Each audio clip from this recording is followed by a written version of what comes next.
ಶ್ರೀಮದ್ಭಗವದ್ಗೀತಾ ಏಕಾದಶೋಧ್ಯಾಯಃ ವಿಶ್ವರೂಪದರ್ಶನಯೋಗಃ ಅಧ್ಯಾಯ 11 ಶ್ಲೋಕ 32. ಶ್ರೀ ಭಗವಾನುವಾಚ ಕಾಲೋಸ್ಮಿ ಲೋಕಕ್ಷಯಕೃತ್ ಪ್ರವೃದ್ಧಃ ಲೋಕಾನ್ ಸಮಾಹರ್ತುಮಿಹ ಪ್ರವೃತ್ತಃ ಋತೇಪಿ ತ್ವಾಂ ನ ಭವಿಷ್ಯಂತಿ ಸರ್ವೇ ಯೇವ ಸ್ಥಿತಾಃ ಪ್ರತ್ಯನೀಕೇಷು ಯೋಧಾಃ. ಈ ಶ್ಲೋಕದ ಅನುವಾದ ಭಗವಂತ ಹೇಳಿದನು, ಲೋಕಗಳನ್ನು ಕಬಳಿಸಲು ಬೆಳೆದು ಬಂದಿರುವ ಕಾಲಪುರುಷ ನಾನು. ಈಗಿಲ್ಲಿ ಲೋಕಗಳನ್ನು ಮುಗಿಸಿಬಿಡಲೆಂದು ಹೊರಟವನು.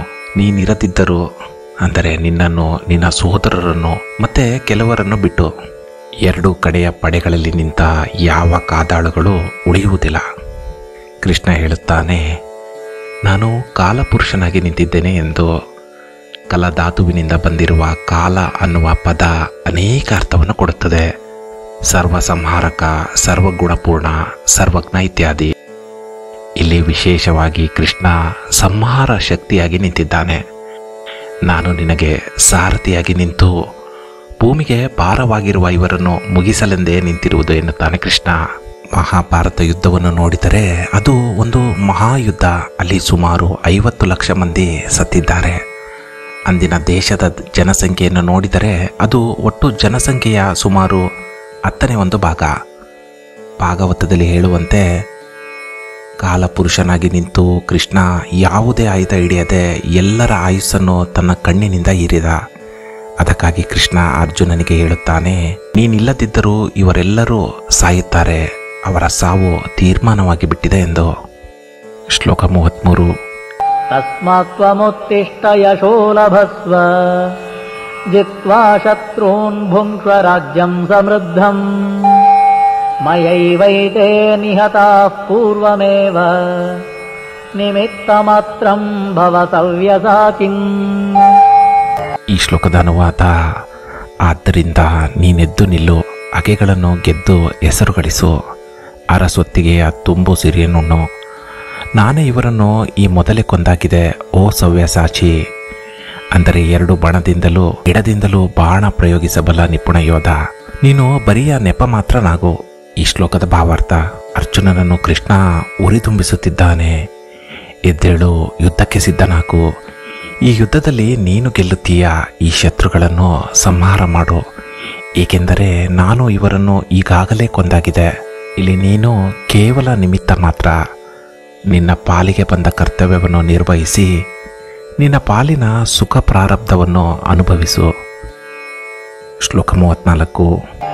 ದ್ರೋಣಂಚ ಭೀಷ್ಮಂಚ ಜಯದ್ರಥಂಚ ಕರ್ಣಂ ತಥಾನ್ಯಾನಪಿ ಯೋಧವೀರಾ ಮಯಾ ಹತಾನ್ ಸ್ವಂ ಜಹಿಮಾ ವ್ಯತಿಷ್ಠ ಯುದ್ಧಸ್ವ ಜೇತಾಸಿ ರಣೇ ಸಪತ್ನ. ಈ ಶ್ಲೋಕದ ಅನುವಾದ, ನಾನೇ ಕೊಂದ ಇವರನ್ನು ನೀನು ಮುಗಿಸಿಬಿಡು.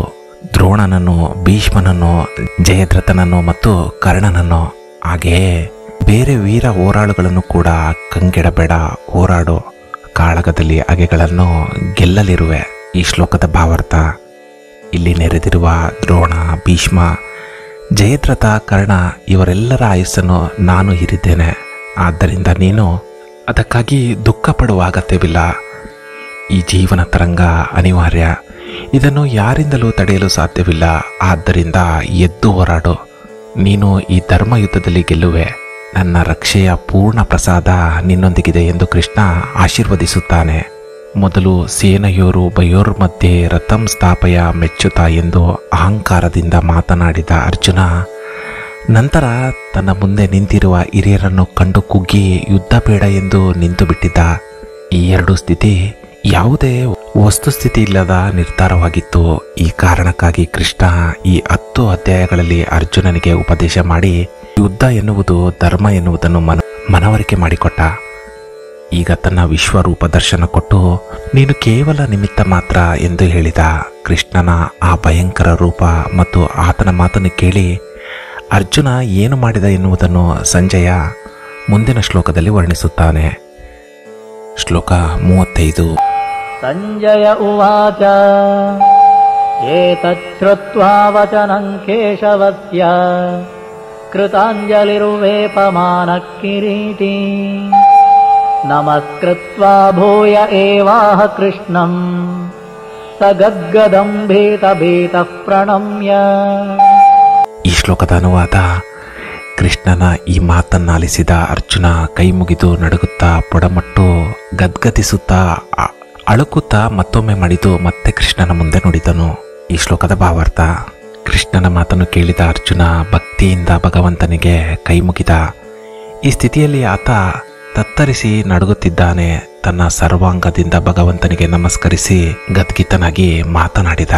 ಇಲ್ಲಿ ಸಂಜಯ ಭಗವಂತನನ್ನು ಕೇಶವ ಮತ್ತು ಕೃಷ್ಣ ಎಂದು ಸಂಬೋಧಿಸಿದ್ದಾನೆ. ಕೇಶವ ಎಂದರೆ ಜಗತ್ತಿನ ಸೃಷ್ಟಿ ಮತ್ತು ಸಂಹಾರದ ಮೂಲದಲ್ಲಿರುವ ಶಕ್ತಿಗಳಾದ ಬ್ರಹ್ಮರುದ್ರರನ್ನು ಸೃಷ್ಟಿ ಸಂಹಾರದಲ್ಲಿ ತೊಡಗಿಸಿ ನಿಯಂತ್ರಿಸುವವ. ಸಮಸ್ತ ಜೀವಜಾತದೊಳಗಿದ್ದು ಅವರನ್ನು ನಿಯಂತ್ರಿಸುವ ಸರ್ವಾಂತರ್ಯಾಮಿ ಭಗವಂತ ಕೇಶವ. ಇನ್ನು ಕೃಷ್ಣ ಎನ್ನುವುದು ಭಗವಂತನ ಮೂಲ ನಾಮ ಕೂಡ ಹೌದು. ನಮ್ಮ ಅಹಂಕಾರವನ್ನು, ಅಜ್ಞಾನವನ್ನು ಕರ್ಷಣೆ ಮಾಡುವ, ಇಡೀ ಲೋಕವನ್ನು ಆಕರ್ಷಣೆ ಮಾಡುವ ಭಗವಂತ, ಸಂಸಾರದಿಂದ ನಮ್ಮನ್ನು ಕರ್ಷಣೆ ಮಾಡುವ ಕೃಷ್ಣ.